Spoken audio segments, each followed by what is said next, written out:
जय श्री राम मित्रों, कैसे हैं आप। आशा करता हूँ आप स्वस्थ होंगे, मस्त होंगे। ज्योतिष शास्त्र और प्रत्यक्ष शास्त्र में आपका हार्दिक स्वागत है। सामुद्रिक शास्त्र और हस्त विज्ञान। सामुद्रिक शास्त्र भारत की बहुत प्राचीन विद्या है। जन्मपत्री अथवा कुंडली से बताए जाने वाले फलादेश में कदाचित अंतर प्रत्यंतर हो सकता है, क्योंकि समय के थोड़े से अंतराल से इष्ट काल बदल जाता है, ग्रह दशा बदल जाती है, परंतु हाथ की रेखा के फलादेश में यह संभावना नहीं रहती, क्योंकि हाथ की रेखाएं तो जन्म के साथ ही आती हैं। सामुद्रिक शास्त्र का अध्ययन क्षेत्र अत्यंत व्यापक है। इसमें शरीर लक्षणों के साथ हस्त विज्ञान का भी अध्ययन होता है। हस्त विज्ञान की अपनी कुछ विशेषता है। प्रातःकाल में हथेलियों का दर्शन करना हमारे यहाँ पुण्यदायक, मंगलप्रद तथा तीर्थों के सेवन जैसा माना गया है। अतः सुबह उठते ही हथेलियों को देखने की परंपरा है। सामुद्रिक शास्त्र के ज्ञाता बताते हैं कि मातृ रेखा, पितृ रेखा और आयु रेखा क्रमशः गंगा, यमुना और सरस्वती हैं। इसलिए हथेलियों के दर्शन से त्रिवेणी दर्शन हो जाता है। हस्तरेखाओं को देखकर भूत, भविष्य, वर्तमान सभी शुभाशुभ फल जाने जा सकते हैं। पितृ रेखा के स्वामी ब्रह्मा, मातृ रेखा के स्वामी विष्णु तथा आयु रेखा के स्वामी शिव हैं।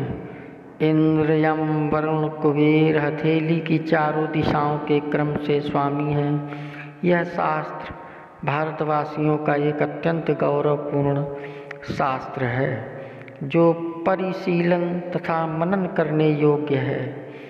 प्राचीन समय में सामुद्रिक शास्त्र भारत में बड़ी उन्नत दशा में रहा, किंतु वर्तमान में इसका बहुत ह्रास हो गया है।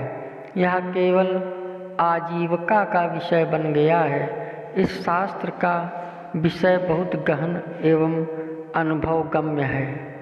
अतः सम्यक अध्ययन और अनुभव के पश्चात ही इसका प्रयोग करना चाहिए। पर विज्ञान, पंच तत्वों का बना हुआ मानव शरीर ब्रह्मांड का ही एक छोटा प्रतिरूप। परमात्मा प्रभु की असीम कृपा से जन्म के साथ ही मानव को स्वरोदय ज्ञान मिला है।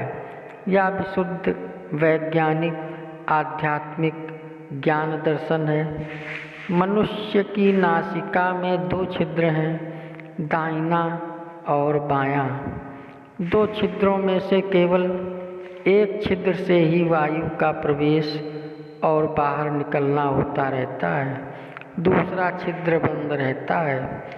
जब दूसरे छिद्र से वायु का प्रवेश एवं बाहर निकलना प्रारंभ होता है, तो पहला छिद्र स्वतः ही स्वाभाविक रूप से बंद होता है, अर्थात एक छिद्र क्रियाशील रहता है तो दूसरा बंद हो जाता है। इस प्रकार वायु के संचार की क्रिया श्वास प्रश्वास को ही स्वर विज्ञान कहते हैं। स्वर श्वास है, स्वर ही सांस है, श्वास ही जीवन का प्राण है। स्वर का दिन रात 24 घंटे बना रहना ही जीवन है, और स्वर का बंद होना मृत्यु का प्रतीक है।